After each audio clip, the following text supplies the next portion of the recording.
Hello मेरे विद्यार्थी साथियों, स्वागत है आप सबका मेरे YouTube चैनल मैथ वाले राम सर पर। आज की वीडियो में हम पढ़ने वाले हैं प्रश्नावली 5 का वन शॉट। प्रश्नावली 5 के अंदर जितने भी टॉपिक हैं आज सबका रिवीजन करेंगे, सबका दोहरान करेंगे। तो सबसे पहले हम देखते हैं कि ये प्रश्नावली 5 कितने नंबर की है। आपकी प्रश्नावली 5 नंबर की है। जी हाँ, 5 नंबर की प्रश्नावली है जिसमें 2 क्वेश्चन आपके 1-1 नंबर के आएंगे और 1 क्वेश्चन आपका 5 नंबर का आएगा। ठीक है, तो देखते हैं कि प्रश्नावली में क्या क्या है। देखो, समांतर श्रेणी। समांतर श्रेणी क्या है कि हमारे पास जो पद दे रखे हों वो सभी एक समान अंतर के हिसाब से दे रखे हों। एपी का मतलब होता है अरिथमेटिक प्रोग्रेशन, यानी कि ऐसी श्रेणी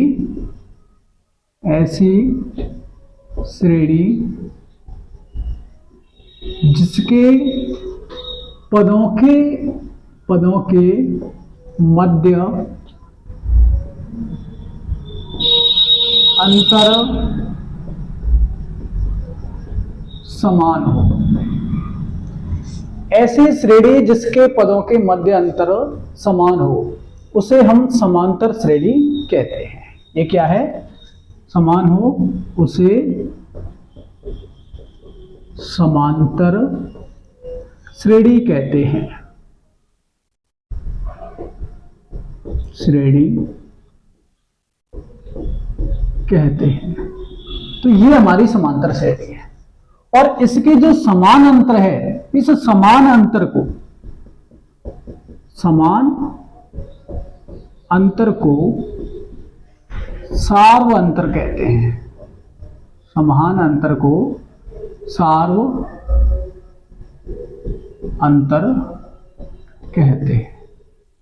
ठीक है बच्चों, अब जैसे कोई एक समांतर श्रेणी है, यानी कि ऐसे पद दे रखे हैं हमारे पास, जैसे कि A1, A2, A3, A4, ऐसे AN तक। इस प्रकार हमें कोई पद दे रखे हैं। ये पदों को व्यवस्थित करने का एक तरीका है और इस प्रकार के पद दे रखे हो कि सभी पदों के मध्य अंतर समान हो, तब उसे हम समांतर श्रेणी कहेंगे। और इन सभी पदों के मध्य जो अंतर है उसे हम सार्व अंतर कहते हैं। सार्व अंतर। डी, सभी पदों के मध्य अंतर समान होना चाहिए। जैसे A2 माइनस A1, इन दोनों का अंतर बराबर होना चाहिए A3 माइनस A2 के। इन दोनों के समान होना चाहिए। इसका भी बराबर होना चाहिए A4 माइनस A3। तो इस प्रकार सभी पदों के मध्य अंतर यदि समान हो तो उसे हम सार्व अंतर कहते हैं। ठीक है, ये हो गया हमारा सार्व अंतर। इस प्रकार से हमारे पद दे रखे हैं। एन यहां पर क्या है? एन पद का स्थान है। पद का स्थान है, यानी कि कौन से नंबर का पद है। एन का मतलब कौन से नंबर का पद है, ये पद का स्थान है एन। यहां पर एन को अंतिम पद भी बोला जाता है, क्योंकि हम देखते हैं कि शुरुआत प्रथम पद क्या है यहां पर हमारा? प्रथम पद ए है। इसे A1 कहो या फिर A कहो, ये हमारा प्रथम पद है। दूसरे नंबर पे है वो हमारा द्वितीय पद है। द्वितीय पद A2। तीसरे नंबर पे है तृतीय पद A3। चौथे नंबर पे है चतुर्थ पद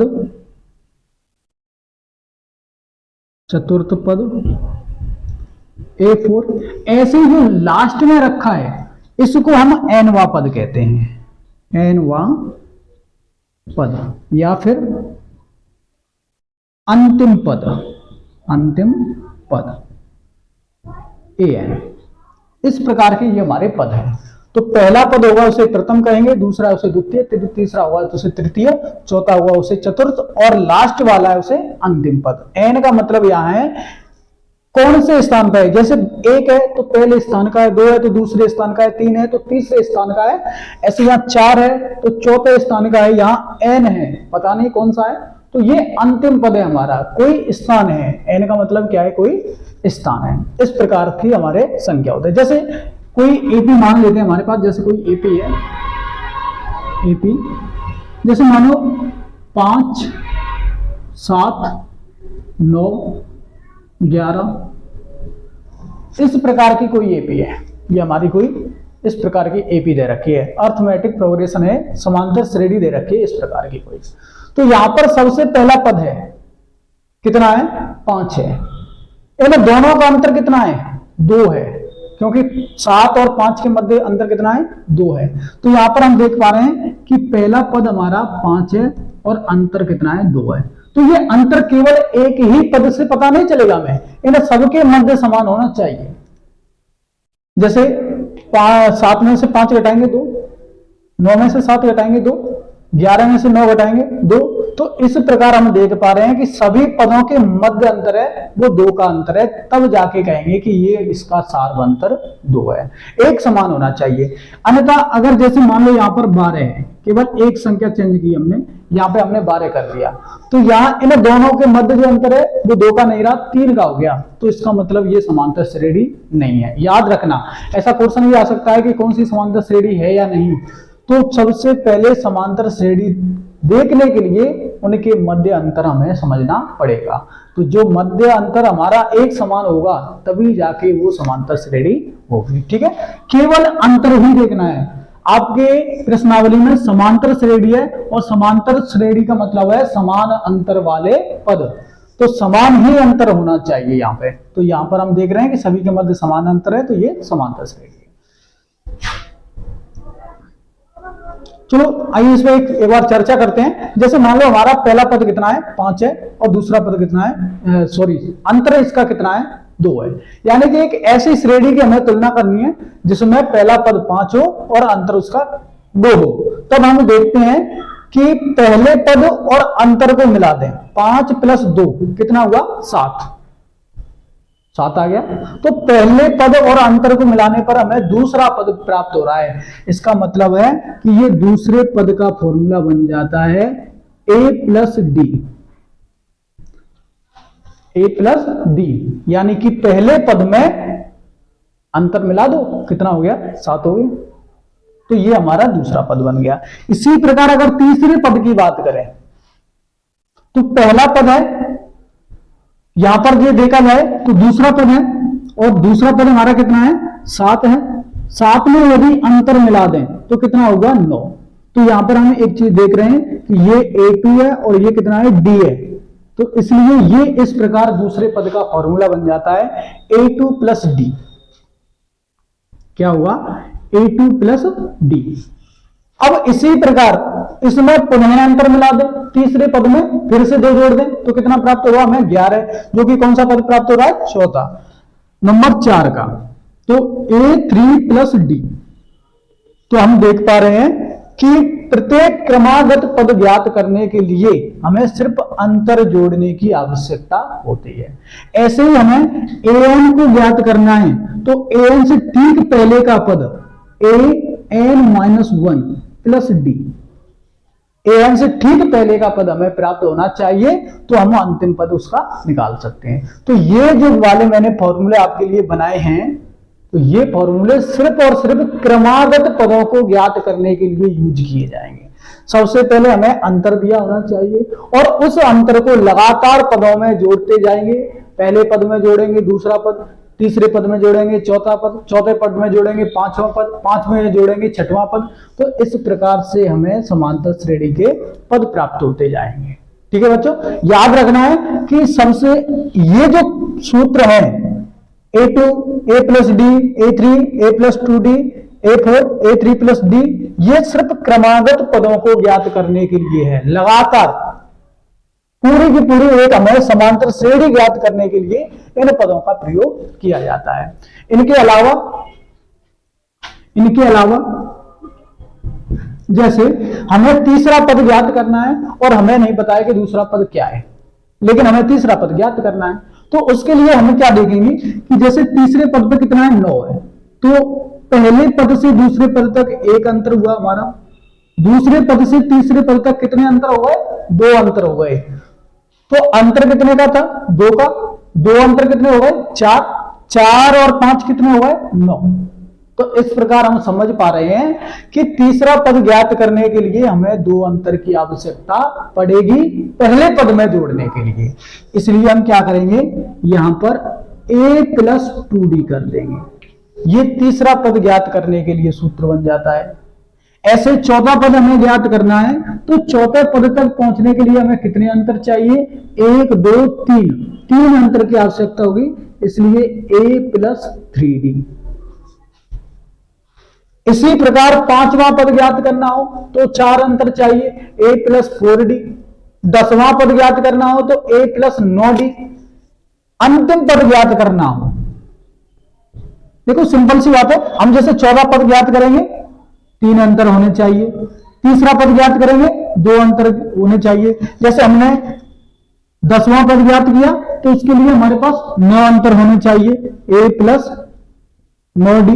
तो हम देखेंगे जो n का मान होगा अंतर उससे 1 कम होगा, यहां पर जो पद का स्थान होगा अंतर उससे 1 कम होगा। ठीक इसी प्रकार जैसे हमें अंतिम पद ज्ञात करना है तो a + n - 1 × d आया कि नहीं, क्योंकि पद का स्थान हमने क्या लिया, a n, तो n से 1 कम होगा d का मान, तो यहां पर हमने कम कर दिया n - 1 × d। तो इस प्रकार हमारे समांतर श्रेणी के फॉर्मूला प्राप्त हो जाते हैं पदों की संख्या ज्ञात करने के।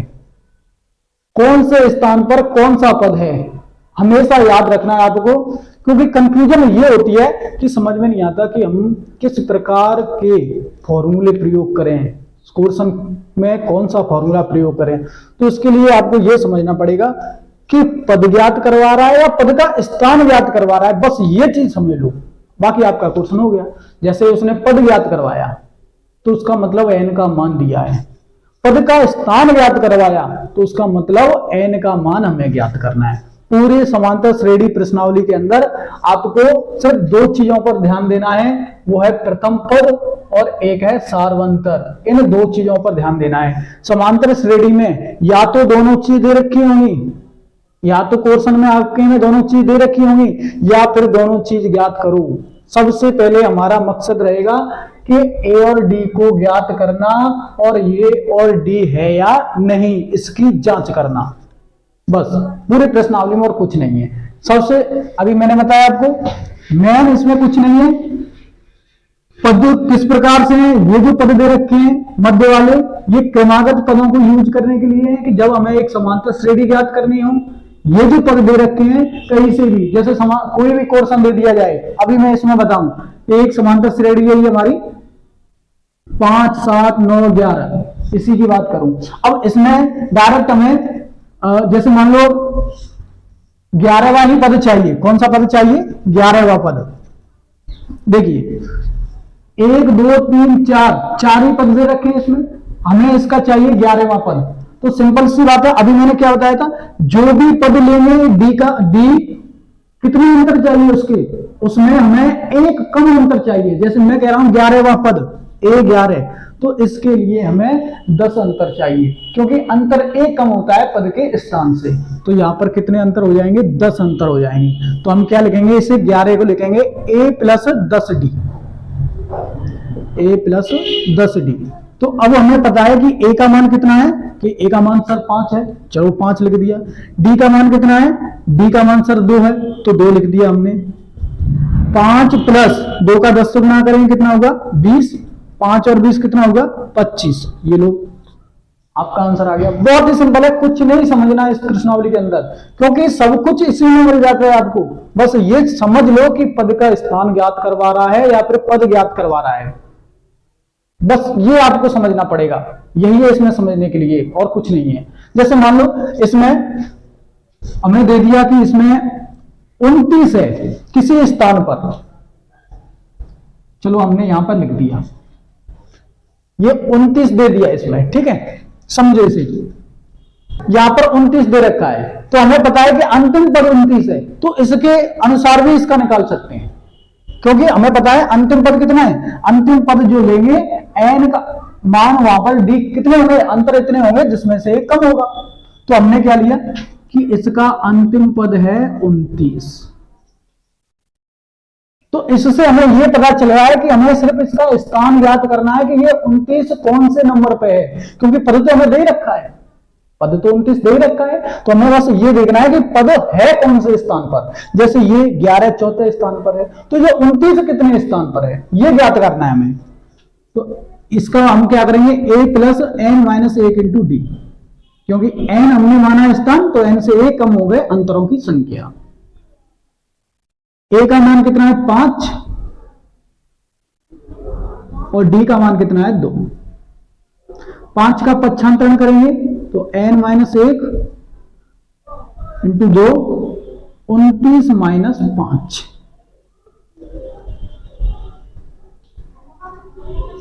29 माइनस 5, n माइनस 1, 29 में से 5 घटा दो, कितना बचा 24, n माइनस 1, 24 में 2 का भाग दो, गुणा की संख्या भाग में आती है, कितनी बार गया 12 बार। n बराबर 12 प्लस 1 बराबर कितना हुआ 13। लो जी सर, अब हम कह सकते हैं कि 13वें स्थान पर 29 आएगी, यानी कि 29 कौन से नंबर पे है, 13वें स्थान पर है।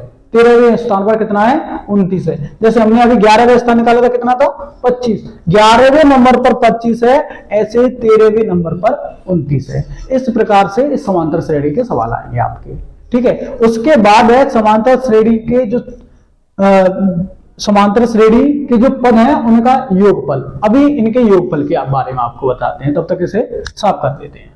देखिए मित्रों, समांतर श्रेणी के n पदों का योगफल, तो n पदों का योगफल होता है एस एन बराबर n/2 कोष्टक 2a plus n minus 1 into D, ठीक है, ये होता है। अब ये वाला फॉर्मूला हमें कब लगाना है, जब हमारे पास प्रथम पद हो और सार्वंतर हो।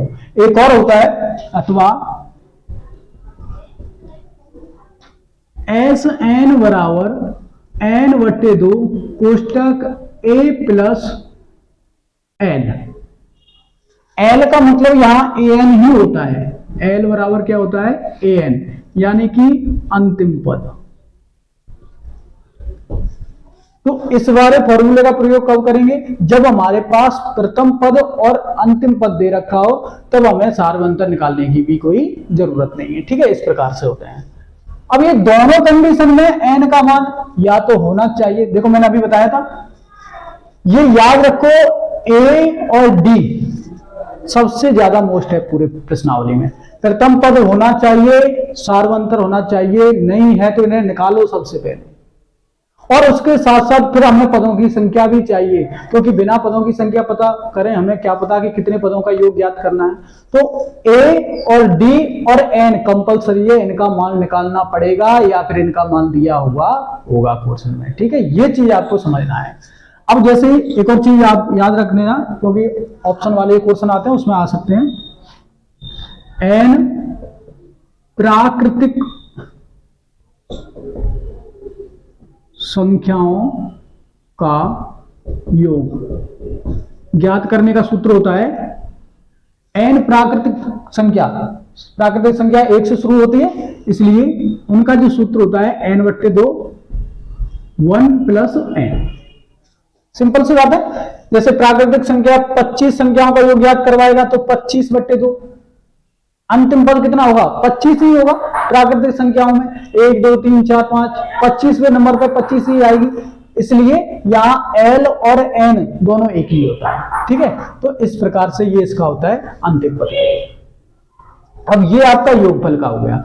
अब बात करते हैं कि एग्जाम में किस प्रकार से आपके क्वेश्चन आते हैं, ठीक है। तो समझते हैं, जैसे मान लो एक समांतर श्रेणी है, समांतर श्रेणी है जैसे 2 7, 12 इस प्रकार से समांतर श्रेणी दे रखी है। अब इस समांतर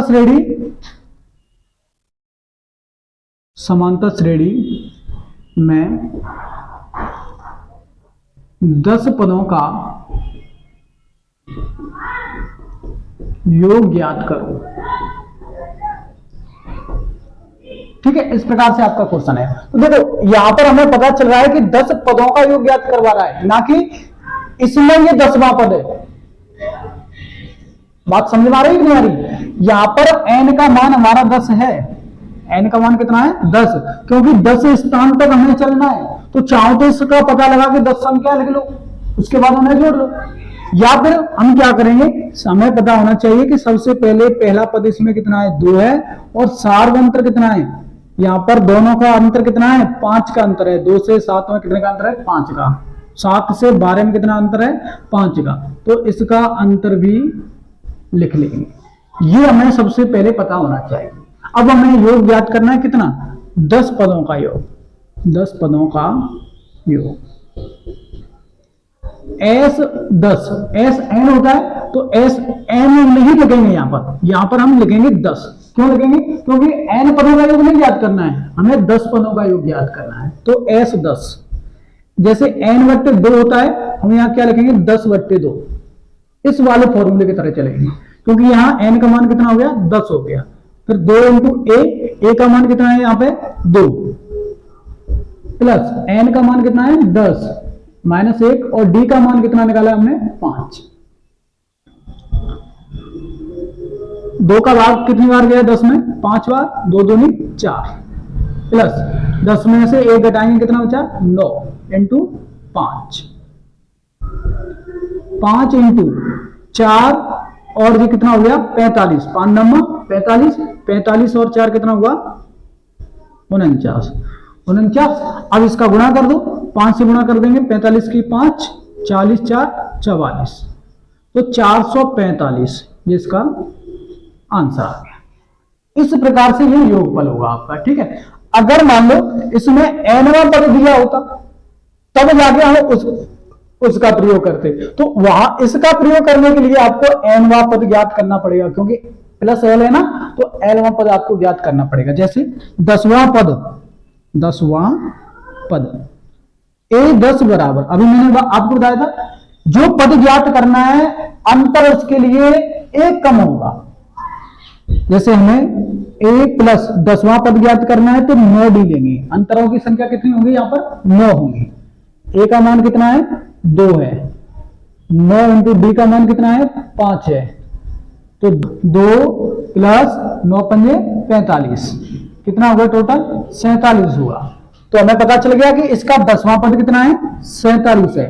अब जाके तुम इस वाले सूत्र का भी प्रयोग कर सकते हो। क्यों? क्योंकि हमारे पास अंतिम पद भी है, यानी कि 10वां पद भी है, और 10 ही पदों का हमें योग ज्ञात करना है, जबकि 10वां पद हमें दे रखा है। तो सीधा का सीधा इससे हम ज्ञात कर सकते हैं। जैसे Sn 10/2 कोष्टक a plus l, a का मान कितना है? 2, और l का मान कितना है? 47। कितना आएगा इधर? 5 47 2 49, तो ये गुणा कर देंगे 445। ठीक है, इस प्रकार भी कर सकते हैं। दोनों कंडीशन सेम है, दोनों सही है। बस आपको ये याद रखना है कि पहले हमें क्या ज्ञात करना है। तो याद रखो, सबसे पहले a और d होनी चाहिए, या फिर हमें निकालनी है, और n। ये बस 3 ही चीजें जिन पर अधिकतर तुम्हें ध्यान देना है। पद ज्ञात करना है या फिर पद का स्थान ज्ञात करना है, ये बहुत ज्यादा जरूरी है आपको समझना। ठीक है, एक और बात, अधिकतर सार्वंत्र पूछने के लिए आ जाता है। ऐसे कोई मान लो कि किसी श्रेणी का nवां पद an बराबर 3n + 7 है, तो AP क्या है? ऐसे आ जाए AP यानी समांतर श्रेणी क्या है? तो यहां पर देखो 3n + 7, n का मान दे रखा है, an दे रखा है। अंतिम पद कितना है? 3n + 7। तो ये तुम्हारा अंतिम पद नहीं है, ये एक व्यापक रूप है। ये क्या है? ये व्यापक रूप है। व्यापक रूप है समांतर श्रेणी का। ऐसे पदों में हमेशा आपको n का मान 1, n का मान 2, 3, 4 हमेशा 1 से शुरू करेंगे। याद रखो n बराबर 1, 2, 3, 4 ऐसे शुरू करेंगे और एक समांतर श्रेणी बना लेंगे। समांतर श्रेणी बनाने के बाद फिर उसमें योग ज्ञात करना हो, पद ज्ञात करना हो, सार्वंतर ज्ञात करना हो, जो कुछ भी ज्ञात करना हो आसानी से ज्ञात कर सकते हैं। बस ये आपको समझना है, ये दे रखा होना चाहिए, ठीक है। और ऐसे क्वेश्चनों में अधिकतर 1 नंबर में पूछा जाता है कि समांतर श्रेणी का सार्वंतर क्या हुआ। तो याद रखो जिसमें n से गुणा हो रहा है वो संख्या अगर प्लस की है तो सार्वंतर प्लस का होगा, माइनस की है तो सार्वंतर माइनस का होगा। बस सिंपल सी बात है। जैसे ये व्यापक रूप दे रखा है और मैं आपको पूछूं कि इसमें सार्वंतर क्या है तो n से गुणा किसका हो रहा है 3 का, तो सार्वंतर 3 है। कुछ भी ज्ञात करने की जरूरत नहीं है, सीधा का सीधा आंसर है इसका। माइनस के 3 होता तो सार्वंतर माइनस की 3 है। बस ये देखना है आपको कि n का मान यानी n का गुणा किस संख्या से हो रहा है व्यापक रूप में, वही उसका सार्वंतर होता है, ठीक है। तो ये है आपका समांतर श्रेणी। समांतर श्रेणी से संबंधित ऐसा कोई क्वेश्चन है जो आपकी समझ में नहीं आ रहा है और ऐसे कोई और टॉपिक है जो आपको इस प्रश्नावली से संबंधित है लेकिन आपकी समझ में नहीं आ रहा है तो हमें कमेंट में बताएं, उसका समाधान लेके आएंगे और एक जेन्युइन तरीके से बढ़िया तरीके से उसका समाधान लेके आएंगे। आपको वीडियो अच्छी लगी हो, आपकी हेल्प होती हो प्रत्येक वीडियो के द्वारा, तो प्रत्येक वीडियो की तरह इस वीडियो को भी अपना प्यार दें और वीडियो को अपने दोस्तों तक शेयर करें, वीडियो को लाइक करें, कमेंट करें और जिन बच्चों ने हमारा चैनल सब्सक्राइब नहीं किया है वो चैनल को सब्सक्राइब कर लें ताकि जब भी हम वीडियो डालें सबसे पहले उसकी नोटिफिकेशन आपके पास आए और आपकी हेल्प हो, बाकी सब बच्चों की भी हेल्प हो। वीडियो को देखने के लिए आप सबका बहुत बहुत धन्यवाद।